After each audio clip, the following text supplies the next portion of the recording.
ಅಹಮದಾಬಾದ್ನಲ್ಲಿ ವಿಮಾನ ದುರಂತದ ಪ್ರಕರಣಕ್ಕೆ ಸಂಬಂಧಪಟ್ಟಂತೆ ಈಗ ಮೃತದೇಹಗಳನ್ನು ಕುಟುಂಬಸ್ಥರಿಗೆ ಹಸ್ತಾಂತರಿಸುವಂತಹ ಕೆಲಸ ಆಗ್ತಾ ಇದೆ. ಅವರ ಗುರುತುಗಳನ್ನು ಪತ್ತೆ ಹಚ್ಚುವಂತಹ ಕೆಲಸ ಆಗ್ತಾ ಇದೆ DNA ಟೆಸ್ಟ್ ಮೂಲಕ. ವಿಮಾನ ದುರಂತದಲ್ಲಿ ಸುಟ್ಟು ಕರಕಲಾಗಿದ್ದಾವೆ ಮೃತದೇಹಗಳು. ದುರಂತದಲ್ಲಿ ಮೃತಪಟ್ಟ 200 ಜನರ DNA ಪರೀಕ್ಷೆಗೆ ಒಳಪಡಿಸಲಾಗಿದೆ. DNA ಪರೀಕ್ಷೆಯ ವರದಿಗಾಗಿ ಕಾಯಬೇಕು 72 ಗಂಟೆ. DNA ಪರೀಕ್ಷೆಯ ವರದಿಗಾಗಿ ಈಗ ಕುಟುಂಬಸ್ಥರು ಕಾಯ್ತಿದ್ದಾರೆ ಅನ್ನೋದು ಗೊತ್ತಾಗ್ತಾ ಇದೆ. DNA ವರದಿ ಬಂದ ನಂತರವೇ ಮೃತದೇಹಗಳನ್ನು ಹಸ್ತಾಂತರಿಸುವಂತಹ ಪ್ರಕ್ರಿಯೆ ಆರಂಭವಾಗುತ್ತೆ. ಗುರುತು ಸಿಗದಷ್ಟು ಸುಟ್ಟು ಕರಕಲಾಗಿದ್ದಾವೆ ಮೃತದೇಹಗಳು. ಅಹಮದಾಬಾದ್ನ ಸಿವಿಲ್ ಆಸ್ಪತ್ರೆಯಲ್ಲಿ 265 ಶವಗಳನ್ನು ಇರಿಸಲಾಗಿದೆ. ಈ ಶವಗಳನ್ನು ಈಗ ಕುಟುಂಬಸ್ಥರಿಗೆ ಹಸ್ತಾಂತರಿಸಬೇಕು. ಕುಟುಂಬಸ್ಥರಿಗೆ ಹಸ್ತಾಂತರಿಸಬೇಕು ಅಂದರೆ ಯಾರ್ಯಾರ ಮೃತದೇಹ ಯಾವುದು ಅನ್ನೋದು ಗೊತ್ತಾಗಬೇಕು. ಸಂಪೂರ್ಣವಾಗಿ ಸುಟ್ಟು ಕರಕಲಾಗಿ ಹೋಗಿದೆ. ಒಂದು ಅಣುಬಾಂಬ್ ಬ್ಲಾಸ್ಟ್ ಆದಾಗ ಯಾವ ರೀತಿ ಪರಿಸ್ಥಿತಿ ಇರುತ್ತೋ ಅದೇ ರೀತಿಯ ಪರಿಸ್ಥಿತಿ ಸೃಷ್ಟಿಯಾಗಿದೆ. ಹಾಗಾಗಿ ಈಗ ಅವರನ್ನು ಗುರುತು ಪತ್ತೆ ಹಚ್ಚಬೇಕು ಅಂದರೆ ಇಡೀ ದೇಹ ಸುಟ್ಟು ಹೋಗಿರೋದ್ರಿಂದ DNA ಟೆಸ್ಟ್ಗೆ ಒಳಪಡಿಸಬೇಕು. ಈಗಾಗಲೇ DNA ಪರೀಕ್ಷೆ ಆಗಿದೆ ಅನ್ನುವಂತಹ ಮಾಹಿತಿ ಸಿಗ್ತಾ ಇದೆ. ಬಟ್ ಆ ರಿಪೋರ್ಟ್ ಬರೋದಕ್ಕೇನೆ 2 ದಿನ ಆಗುತ್ತೆ ಅನ್ನೋದು ಗೊತ್ತಾಗ್ತಾ ಇದೆ. ಆ ರಿಪೋರ್ಟ್ ಬಂದ ನಂತರ ಯಾರ್ಯಾರ ಮೃತದೇಹ ಯಾರದ್ದು ಅಂಥೇಳಿ ಐಡೆಂಟಿಫೈ ಮಾಡಿ ಅವರ ಕುಟುಂಬಸ್ಥರಿಗೆ ಹಸ್ತಾಂತರಿಸುವಂತಹ ಕೆಲಸ ಆಗುತ್ತೆ. 72 ಗಂಟೆಗಳು ಬೇಕು ಆ ರಿಪೋರ್ಟ್ ಬರೋದಕ್ಕೆ ಅನ್ನೋದು ಗೊತ್ತಾಗ್ತಾ ಇದೆ. ಗುರುತು ಪತ್ತೆಯಾದ 5 ಮೃತದೇಹಗಳನ್ನು ಕುಟುಂಬಸ್ಥರಿಗೆ ಹಸ್ತಾಂತರಿಸಲಾಗಿದೆ. ಸಿವಿಲ್ ಆಸ್ಪತ್ರೆಯ ಮುಂಭಾಗ ಮೃತರ ಕುಟುಂಬಸ್ಥರು ನೆರೆದಿದ್ದಾರೆ.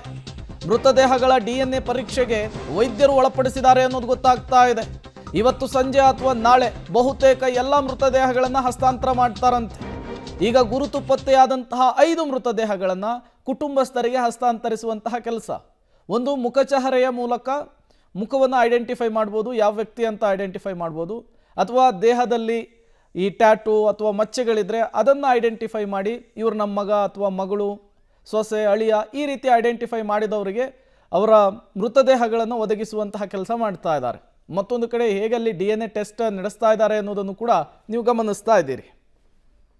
ಮತ್ತಷ್ಟು ಡೀಟೇಲ್ಸನ್ನು ಕೊಡ್ತಾರೆ ಶಬೀರ್, ನೇರ ಸಂಪರ್ಕದಲ್ಲಿ ಜಾಯ್ನ್ ಆಗಿದ್ದಾರೆ. ಶಬೀರ್, 265 ಜನ ಈ ದುರಂತದಲ್ಲಿ ಸಾವನ್ನಪ್ಪಿರುವಂಥದ್ದು.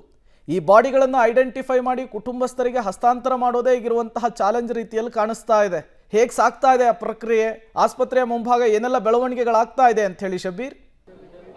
ಪ್ರೇಮ್, ಹೌದು, ಮೃತದೇಹಗಳ ಗುರುತನ್ನು ಪತ್ತೆ ಹಚ್ಚುವಂಥದ್ದೇ ಈಗ ಬಹಳ ದೊಡ್ಡ ಸವಾಲಾಗಿರುವಂಥದ್ದು. ಯಾಕೆಂದರೆ ಬಹುತೇಕ ಮೃತದೇಹಗಳು ಸುಟ್ಟು ಕರಕಲಾಗಿರುವಂಥದ್ದು, ಅವುಗಳನ್ನು ಗುರುತು ಹಚ್ಚಲಿಕ್ಕೆ ಸಾಧ್ಯ ಆಗದಿರುವಂಥ ಸನ್ನಿವೇಶಗಳು ನಿರ್ಮಾಣ ಆಗಿದೆ. ಸೊ ಹೀಗಾಗಿ ಫ್ಯಾಮಿಲಿ ಮೆಂಬರ್ಸ್ಗಳ DNA ತೆಗೆದುಕೊಂಡು ಆ DNA ಸ್ಯಾಂಪಲ್ಗಳನ್ನು ಮ್ಯಾಚ್ ಮಾಡಿ ಕುಟುಂಬಕ್ಕೆ ಹಸ್ತಾಂತರಿಸುವಂಥ ಕೆಲಸಗಳಾಗ್ತಾ ಇದ್ದಾವೆ.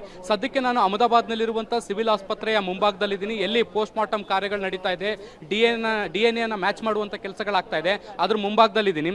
ದೃಶ್ಯಗಳಲ್ಲೂ ಕೂಡ ನೀವು ಗಮನಿಸ್ತಾ ಹೋಗ್ಬೋದು ಯಾವ ರೀತಿಯಾದಂಥ ಚಿತ್ರಣ ನಿಮಗೆ ಕಾಣಿಸ್ತಾ ಇದೆ ಅನ್ನುವಂಥದ್ದನ್ನ.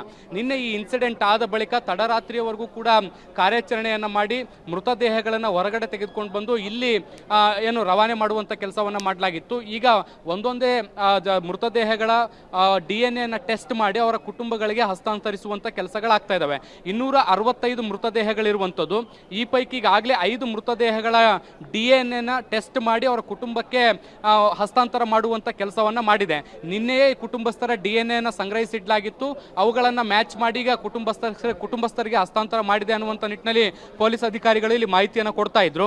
ಇನ್ನೊಂದು ಮೃತದೇಹವನ್ನು ಇನ್ನೇನು ಕೆಲವೇ ಹೊತ್ತಿನಲ್ಲಿ ಕುಟುಂಬಕ್ಕೆ ಹಸ್ತಾಂತರ ಮಾಡ್ತಾರೆ ಅನ್ನುವಂಥ ಮಾಹಿತಿಗಳು ಕೂಡ ಸದ್ಯಕ್ಕೆ ಇದ್ದಾವೆ. ಇನ್ನು ಉಳಿದಂತೆ ಬಾಕಿ ಮೃತದೇಹಗಳ ಕುಟುಂಬಸ್ಥರ DNA ಸ್ಯಾಂಪಲ್ಗಳನ್ನು ಸಂಗ್ರಹ ಮಾಡುವಂಥ ಕೆಲಸಗಳಾಗಿದ್ದಾವೆ. ಅವುಗಳನ್ನು ಮ್ಯಾಚ್ ಮಾಡುವಂಥ ಪ್ರಕ್ರಿಯೆಗಳಾಗಬೇಕು. ಸೊ ಇನ್ನು ಮುಂದಿನ 2 ದಿನಗಳ ಕಾಲ ಈ ಪ್ರಕ್ರಿಯೆಗಳಾಗುವಂಥ ಸಾಧ್ಯತೆಗಳನ್ನು ಕೂಡ ಈಗ ಸದ್ಯಕ್ಕೆ ನಿರೀಕ್ಷೆ ಮಾಡಲಾಗ್ತಾ ಇದೆ. ಒಂದೊಂದೇ ಮೃತದೇಹಗಳ ಸ್ಯಾಂಪಲ್ಗಳನ್ನು ಪಡ್ಕೊಂಡು ಅವುಗಳನ್ನು ಮ್ಯಾಚ್ ಮಾಡಿ ಅದಾದ ಬಳಿಕ ಕುಟುಂಬಸ್ಥರಿಗೆ ಸೂಕ್ತ ದೇಹಗಳನ್ನು ಅಥವಾ ಸರಿಯಾದ ದೇಹಗಳನ್ನು ಕೊಡುವಂತಹ ಪ್ರಯತ್ನಗಳನ್ನು ಕೂಡ ಈಗ ಸದ್ಯಕ್ಕೆ ಇಲ್ಲಿ ಮಾಡಲಾಗ್ತಾ ಇರುವಂಥದ್ದು. ಮಾರ್ಚರಿ ಸುತ್ತಲೂ ಕೂಡ ಬಿಗಿ ಭದ್ರತೆಯನ್ನು ಒದಗಿಸಿರುವಂಥದ್ದನ್ನು ಕೂಡ ನೀವು ಗಮನಿಸಬಹುದು. ಅಹಮದಾಬಾದ್ನ ಪೊಲೀಸರು ಎಲ್ಲ ಕಡೆಯೂ ಕೂಡ ನೆರೆದಿರುವಂಥದ್ದನ್ನು ಕೂಡ ನೀವು ಗಮನಿಸಬಹುದು. ಇನ್ನು ಆಸ್ಪತ್ರೆಯ ಸುತ್ತಮುತ್ತಲಿನ ಪ್ರದೇಶದಲ್ಲೂ ಕೂಡ ನೀವು ಗಮನಿಸಬಹುದು. ಎಲ್ಲ ಕಡೆಯೂ ಕೂಡ ಜನರಿರುವಂತಹ ದೃಶ್ಯಗಳನ್ನು ಕೂಡ ಗಮನಿಸ್ತಾ ಹೋಗ್ಬೋದು. ನೋಡಿ, ಪೋಸ್ಟ್ ಮಾರ್ಟಮ್ ರೂಮ್ ಏನಿದೆ ಅದರ ರೂಮ್ನ ಸುತ್ತಮುತ್ತಲೂ ಕೂಡ ಜನ ತುಂಬಿಕೊಂಡಿದ್ದಾರೆ.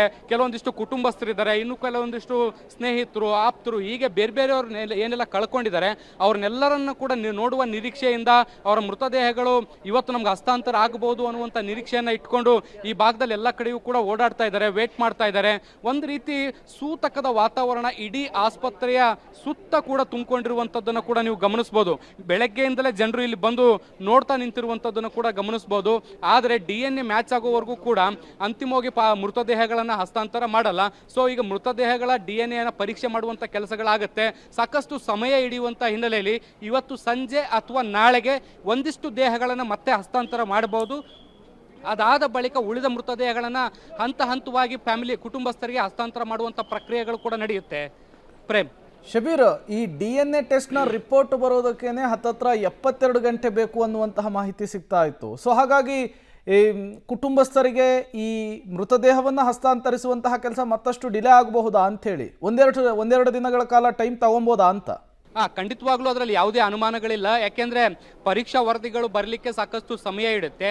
ಕೇವಲ ಸಿಟಿ ಸಿವಿಲ್ ಆಸ್ಪತ್ರೆ, ಈ ಒಂದು ಆಸ್ಪತ್ರೆಯನ್ನು ಪರಿಗಣನೆಗೆ ತೆಗೆದುಕೊಳ್ಳದೆ ಸುತ್ತಮುತ್ತಲೂ ಕೂಡ ಬೇರೆ ಬೇರೆ ಭಾಗಗಳಲ್ಲಿ ಎಲ್ಲೆಲ್ಲಿ DNA ಟೆಸ್ಟ್ ಮಾಡುವಂಥ ಸೌಲಭ್ಯಗಳಿದ್ದಾವೆ, ಆ ಎಲ್ಲ ಸೌಲಭ್ಯಗಳನ್ನು ಬಳಸ್ಕೊಂಡು ಈಗ ಮೃತದೇಹಗಳ ಗುರುತು ಪತ್ತೆ ಹಚ್ಚುವಂಥ ಕೆಲಸಗಳು ಆಗ್ತಾ ಇದ್ದಾವೆ. ವೇಗವಾಗಿ ಮಾಡಿ ಸಾಧ್ಯವಾದಷ್ಟು ವೇಗವಾಗಿ ಕುಟುಂಬಸ್ಥರಿಗೆ ಮೃತದೇಹಗಳನ್ನು ಕೊಡಬೇಕು ಅನ್ನುವಂಥ ನಿಟ್ಟಿನಲ್ಲಿ ಈಗ ಸೂಚನೆ ಸಿಕ್ಕಿರುವಂಥದ್ದು. ಆ ನಿಟ್ಟಿನಲ್ಲಿ ಪ್ರಯತ್ನಗಳು ಕೂಡ ಈಗ ಸದ್ಯಕ್ಕೆ ಇಲ್ಲಿ ನಡೀತಾ ಇದ್ದಾವೆ. Prem, okay, thank you Shabeer ತಮ್ಮೆಲ್ಲ ಮಾಹಿತಿಗಾಗಿ. ಈಗ ಕುಟುಂಬಸ್ಥರಿಗೆ ಮೃತದೇಹವನ್ನು ಹಸ್ತಾಂತರಿಸುವಂತಹ ಕೆಲಸ ಆಗ್ತಾ ಇದೆ. ಒಂದು ಕಡೆ DNA ಟೆಸ್ಟ್ ಆಗ್ತಾ ಇರುವಂಥದ್ದು, ಮತ್ತೊಂದು ಕಡೆ ಪೋಸ್ಟ್ಮಾರ್ಟಮ್ ಕೂಡ ನಡೆಸ್ತಾ ಇದ್ದಾರೆ ಅನ್ನುವಂತಹ ವಿಚಾರ ಗೊತ್ತಾಗ್ತಾ ಇದೆ.